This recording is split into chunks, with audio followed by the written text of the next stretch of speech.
दोस्तों, अगर आप और अच्छी नींद चाहते हैं तो हमारी प्यारी सी ऐप नींद को इंस्टॉल करें।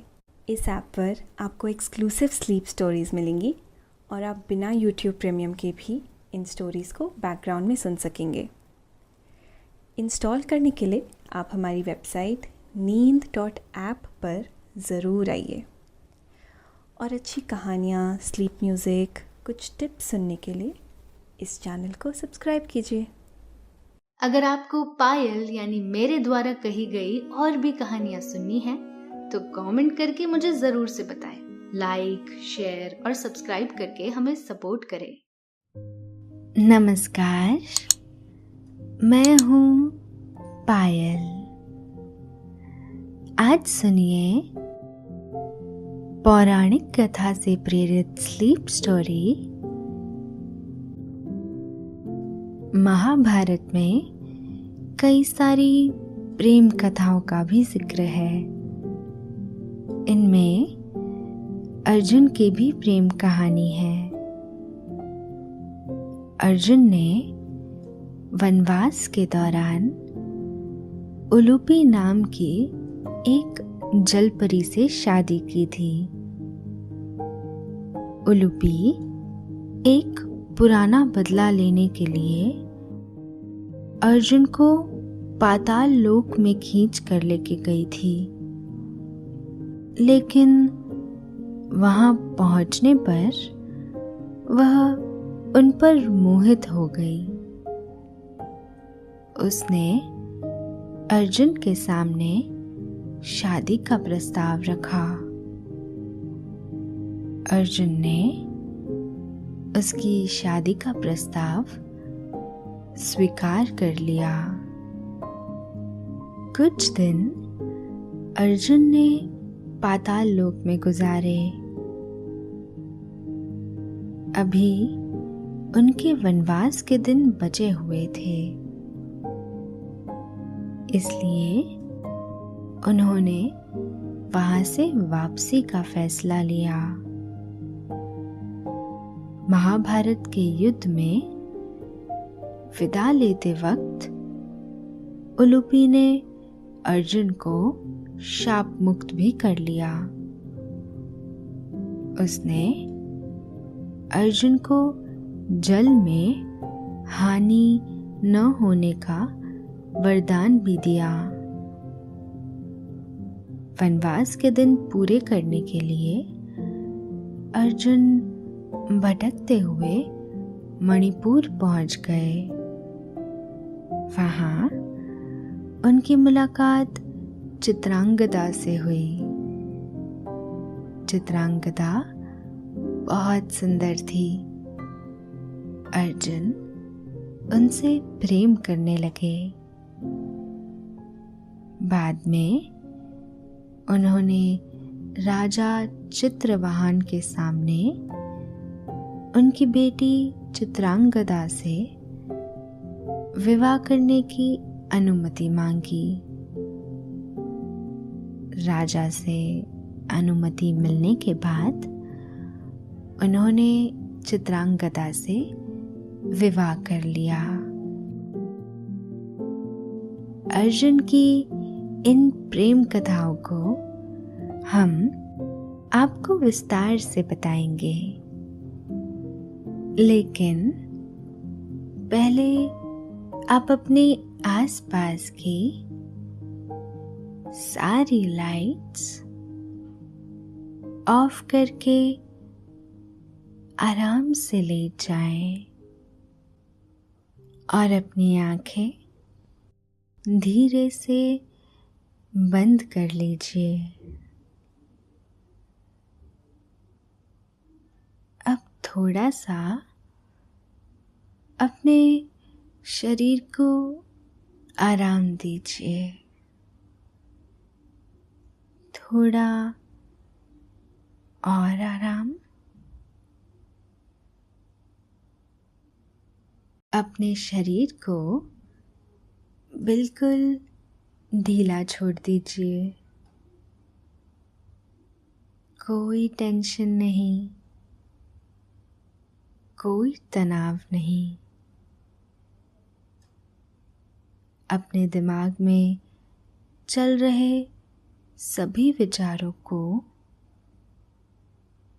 चिंताओं को त्याग दे और एक शांति सी महसूस करें। सभी नेगेटिव और पॉजिटिव विचारों को धीरे धीरे निकाल दें और हाथों को सीधा करके अपनी कमर के साइड में रख लीजिए।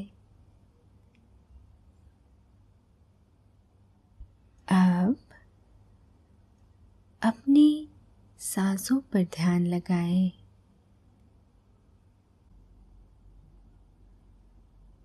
आप अच्छा महसूस कर रहे हैं, खुद को काफी हल्का फील कर रहे हैं।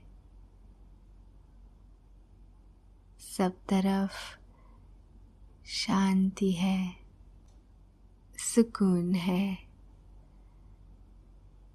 और खामोशी है।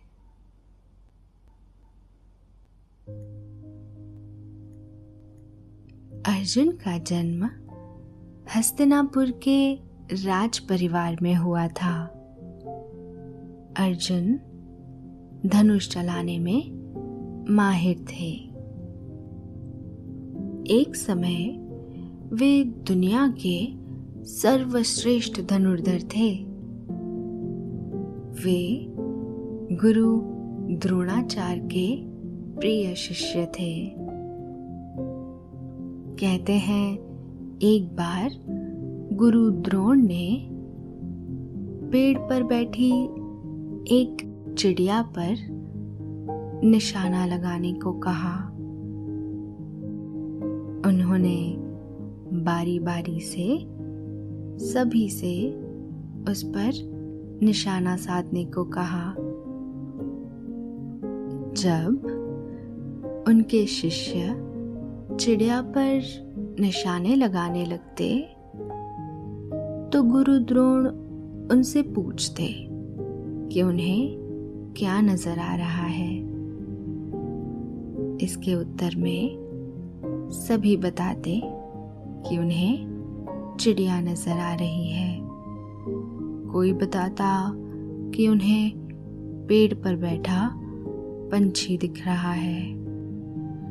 जब ये सवाल अर्जुन से पूछा गया तो अर्जुन ने कहा कि उन्हें सिर्फ चिड़िया की आंख दिखाई दे रही है। उनके इस उत्तर से गुरु द्रोण बहुत प्रसन्न हुए। तभी उन्होंने कहा था कि अर्जुन दुनिया का सर्वश्रेष्ठ धनुर्धर बनेगा। बाद में उनकी ये भविष्यवाणी सही भी साबित हुई थी। ये धनुर्विद्या बाद में अर्जुन के जीवन में हर जगह काम आई। अपनी इस विद्या से उन्होंने द्रौपदी के स्वयंवर में खुद को साबित किया था और ऊपर चक्री पर घूम रही मछली की आंख पर निशाना नीचे रखे तेल में देखकर लगाया था। ये सफलता हासिल करने के बाद उनका विवाह द्रौपदी के साथ हो गया था। एक घटनाक्रम में अर्जुन को वनवास पर जाना पड़ा था। इस दौरान ही अर्जुन के प्रेम हुए। अर्जुन की ये प्रेम कथाएं बहुत दिलचस्प है। महाभारत की कथा में एक प्रसंग आता है पांडव द्रौपदी के साथ विवाह करके इंद्रप्रस्थ लौट चुके थे। पांचों भाई साथ रहते थे। भाइयों में अपार प्रेम था। एक दिन पांचों भाई महल में बैठे हुए थे। तभी नारद जी का उधर आगमन हुआ। सभी ने उनका आदर सत्कार किया। वहां मौजूद द्रौपदी ने उनका आशीर्वाद लिया और वहां से चली गई। द्रौपदी के जाने के बाद नारद मुनि ने पांडवों को एक कथा सुनाई। बहुत पुरानी बात है। सूंड और असुंड नाम के दो असुर रहा करते थे। दोनों भाइयों में आपस में बहुत गहरी मित्रता थी। कहते थे वे दो बदन एक जान है। बिना एक दूसरे के वे एक पल भी नहीं रह पाते थे। एक बार दोनों ने ही ब्रह्मा जी की घोर तपस्या की। उनकी तपस्या से प्रसन्न होकर ब्रह्मा जी प्रकट हुए और उनसे वरदान मांगने को कहा। सूंड और असुंड ने उनसे अमर होने का वरदान मांगा। ब्रह्मा जी ने उनसे कहा कि ये वरदान सिर्फ देवताओं के लिए ही है। इसके बाद सूंड और असुंड ने चतुराई दिखाते हुए एक वरदान मांगा। उन्होंने वरदान मांगा कि दोनों भाइयों की मृत्यु एक दूसरे के हाथ ही हो सकती है। इसके अलावा तीनों लोक में कोई भी उन्हें मार नहीं सकता है। ब्रह्मा जी ने उन्हें ये वरदान दे दिया और इसके बाद विवाह से चले गए। वरदान मिलते ही दोनों भाइयों ने पूरी सृष्टि में आतंक फैलाना शुरू कर दिया। जब अति हो गई तो देवताओं ने ब्रह्मा जी से रक्षा का अनुरोध किया। ब्रह्मा जी ने इसका एक उपाय निकाला। उन्होंने विश्वकर्मा जी से एक ऐसी सुंदर स्त्री की रचना करने का अनुरोध किया जिस पर पूरी सृष्टि ही मोहित हो जाए। ब्रह्मा जी का आदेश पाकर विश्वकर्मा जी ने तिलोत्तमा नाम की स्त्री की रचना कर दी। उसमें अलौकिक सौंदर्य था। सूंड और असुंड भाइयों ने जब तिलोत्तमा को देखा तो दोनों ही उस पर मोहित हो गए। दोनों भाई ही उसे पाने को विचलित हो गए।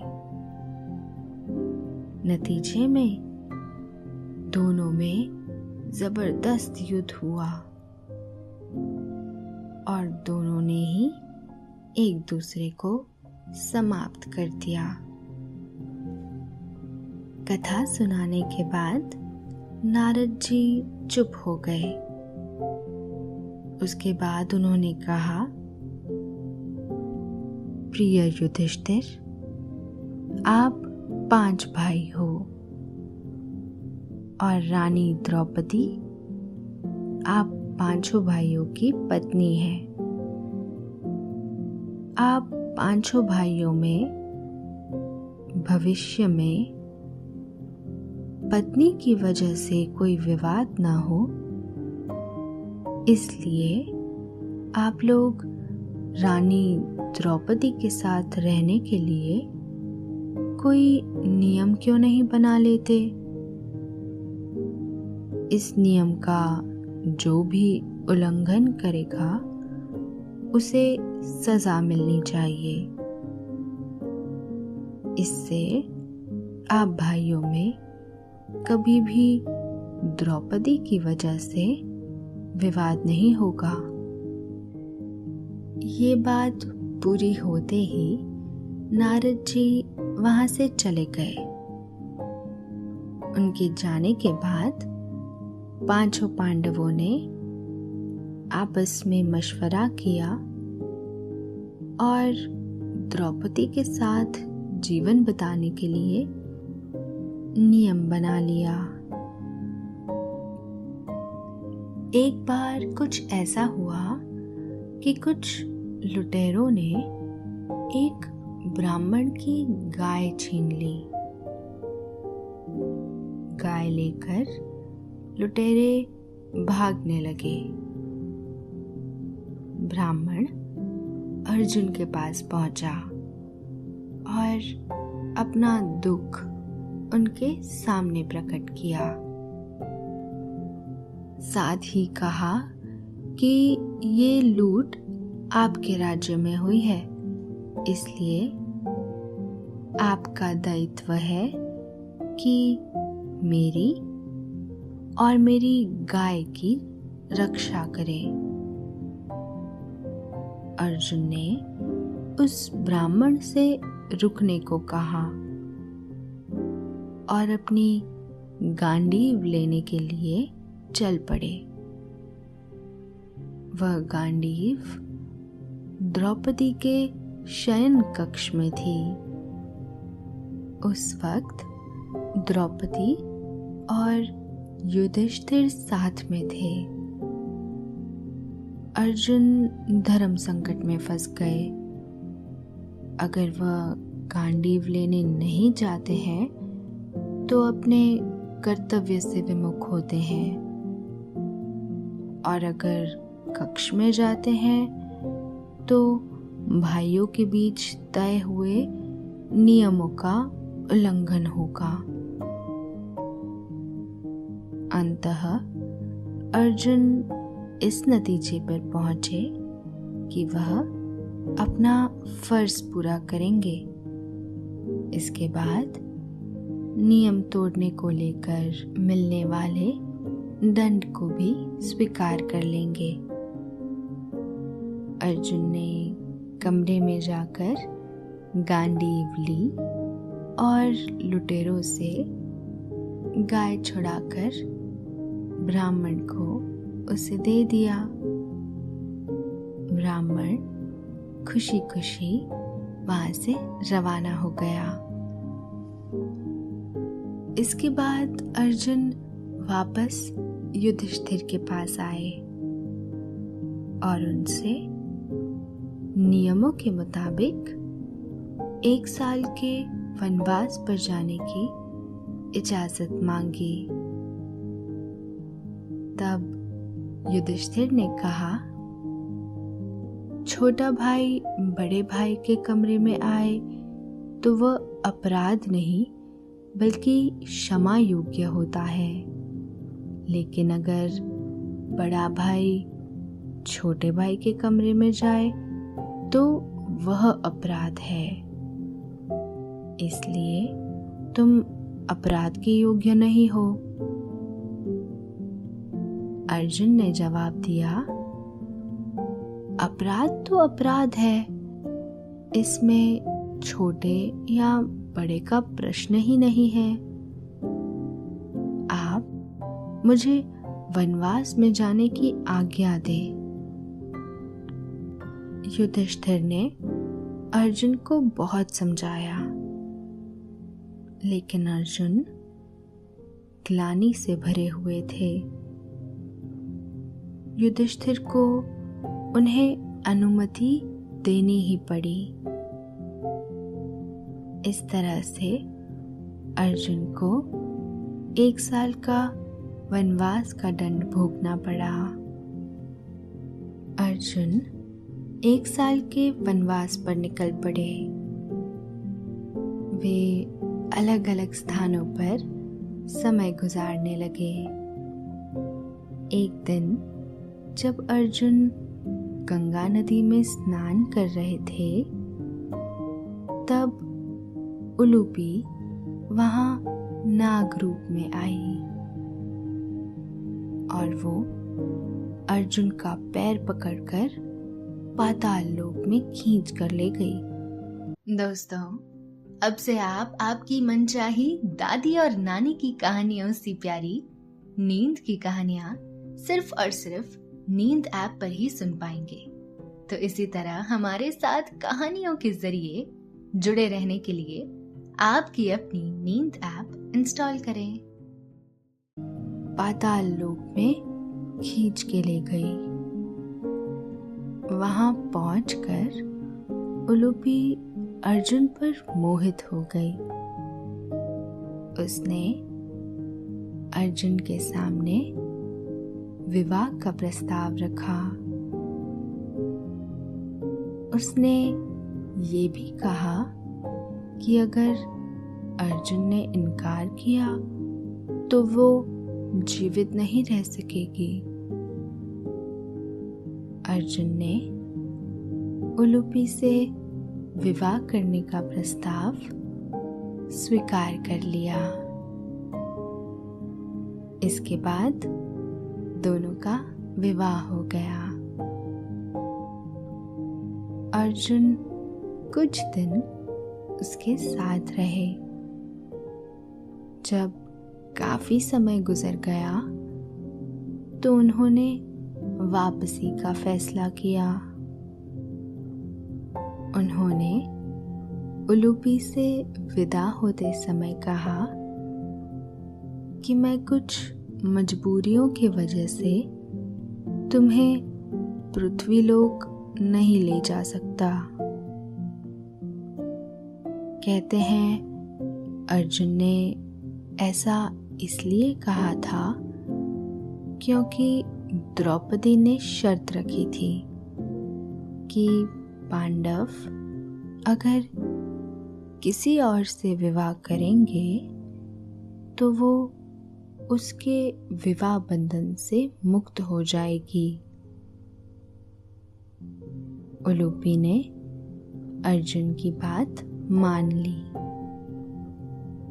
जब अर्जुन वहां से जाने लगे तो उलूपी ने अर्जुन को वरदान दिया कि वे पानी में भी जीवित रह सकेंगे और पानी का कोई भी जीव उनको कभी अहित नहीं कर सकेगा।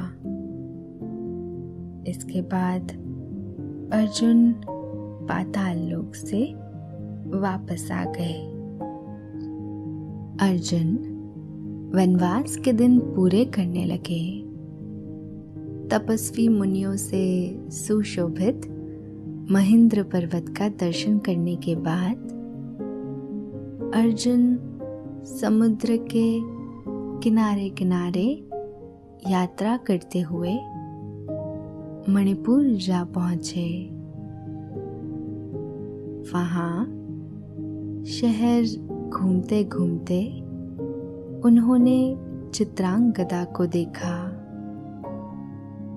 वे चित्रांगदा पर मोहित हो गए। चित्रांगदा वहां के राजा चित्रवाहन की बेटी थी। अर्जुन मन ही मन चित्रांगदा से प्रेम करने लगे। आखिरकार वे उसके लिए विवाह का प्रस्ताव लेकर राजा चित्रवाहन से मिले।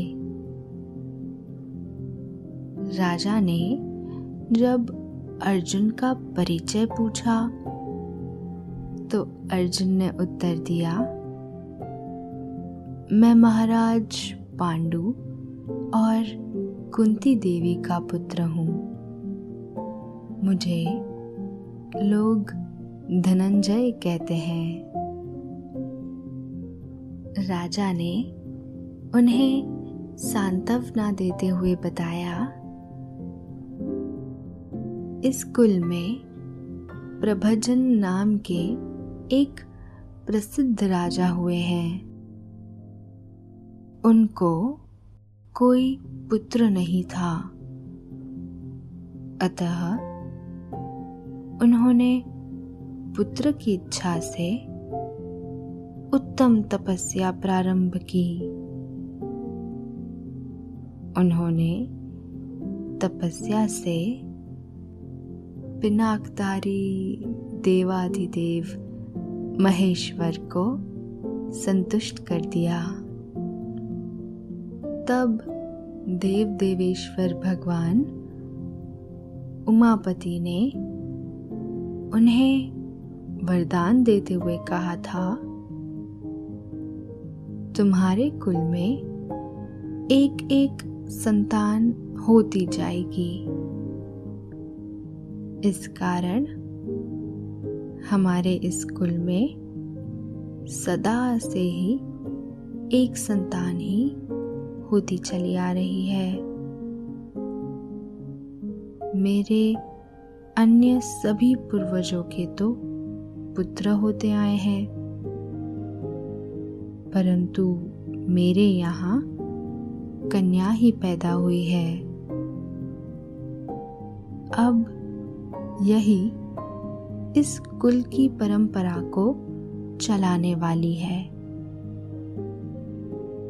इसे मैंने पुत्र की तरह ही पाला है।